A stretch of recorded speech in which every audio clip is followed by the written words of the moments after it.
I've been a little slow putting this video together, as I've been running rampantly around Quad Error's channel with his other subscribers, turning the place into our own house of shindigs and miscreantism. Go check it out. He does what I do, only a lot better, and doesn't rely on Microsoft Paint to do it with. The bastard. Anyway, today's instalment of Debunkery features a user called Christkeep, who from henceforth shall be represented by the French guy from Monty Python. He was brought to my attention as someone unwilling to listen to any opposing viewpoints, which is perfect as he won't watch his video and I won't get any hate mail. A probing comment onto his video "DNA was pre-programmed" confirmed this. Apparently he doesn't care about what I think or my opinions, which is fine by me. I can just use my metric fuckton of evidence instead. On a similar note, one of the comments left on his video caught my eye. This little gem from the aptly named Brain Outie. His study of molecular biology, 30 years ago, led him to the opinion that too many mutations are required for evolution, and the organism will die before it transcends to another level. Palm face, face palm.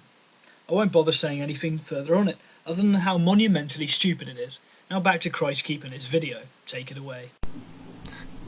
DNA was pre-programmed. This is going to be a video on how DNA forms the amino acids into a protein. According to the description, it's also about how you can't get DNA from nothing. This is misconception number 1. Anyway, I've explained how DNA translation works in another video, so I don't really want to repeat myself here, but suffice to say, Chrstkeep is going to butcher the facts somewhat. So when amino acids are created in a strand folded together, they create a polypeptide bond, or better known as a protein. Well, sort of. Each individual bond between amino acids is a peptide bond, yes, but the full chain is referred to as a polypeptide. And when a polypeptide is folded into a tertiary structure, then this is the protein. I don't mean to be pedantic, but accuracy is very important. At least you get points for trying. This is a quick drawing I did.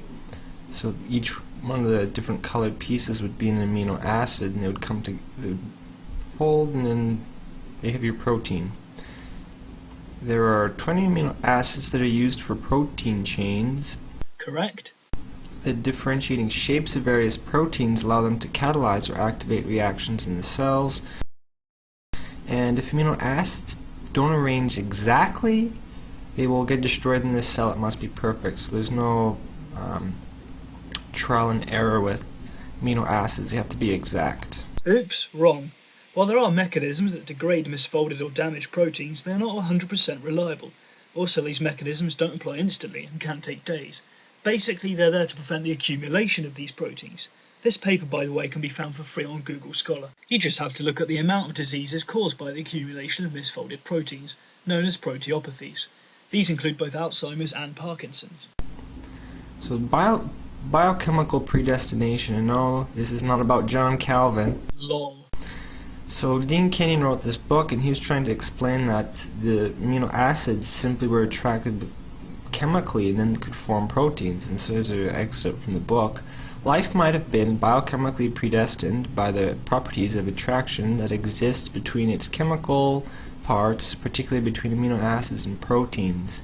This is before they actually knew anything about how protein forming came about. For those who don't know, this is Dean Kenyon. Chrstkeep is claiming that Kenyon was advocating an early form of abiogenesis, and if this is true, then it's a shame, because it sounds like he was really onto something. This was, however, written in 1969, and investigation into abiogenesis has progressed considerably since then, so if Chrstkeep wants to debunk abiogenesis, he'll have to do much better than attacking a 40-year-old textbook.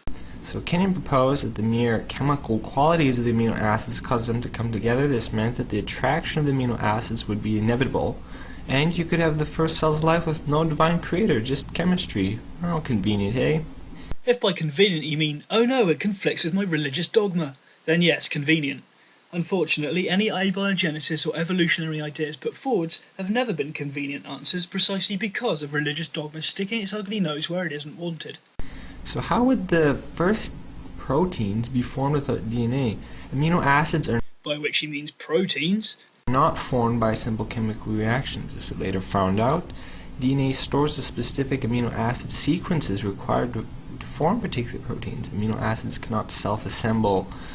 Once the amino acid chain is completed, it is sent to a barrel structure to be finalized into a protein. So even if you did put all the amino acids together, you would still need a structure to put them into protein and to use them. So they would fold out. So you know something at least. There are barrel structures called chaperones, which are one of the mechanisms that aid protein folding.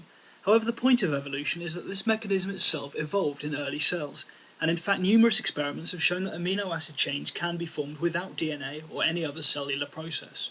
It's getting tiring having to repeat basic protein synthesis biology in several videos now, so I'll probably make a separate video on it, somewhere between sleeping and kicking ass in Assassin's Creed 2. So Dean Kenyon's dilemma. Kenyon had to explain either one of these to override divine intervention. 1. Where the genetic assembly data came from. 2. Prove that proteins can be formed without DNA. And Kenyon couldn't answer one of these questions, so abandoned the theory of macroevolution.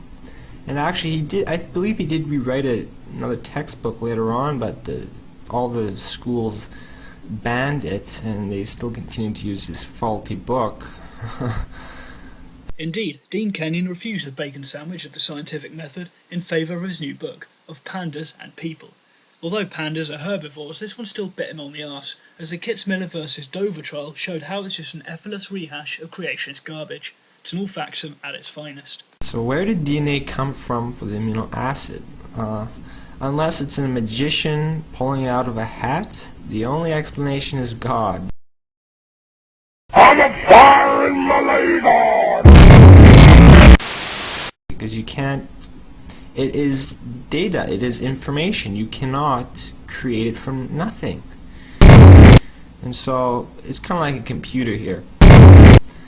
The computer, even it has all the hardware and the software, and even if you do have all the hardware, where do you get the information from? In this case, various people program the information to the computer, and that is exactly like the amino acids. The amino acid itself can be looked at hardware, but the software is running it all to put into proteins.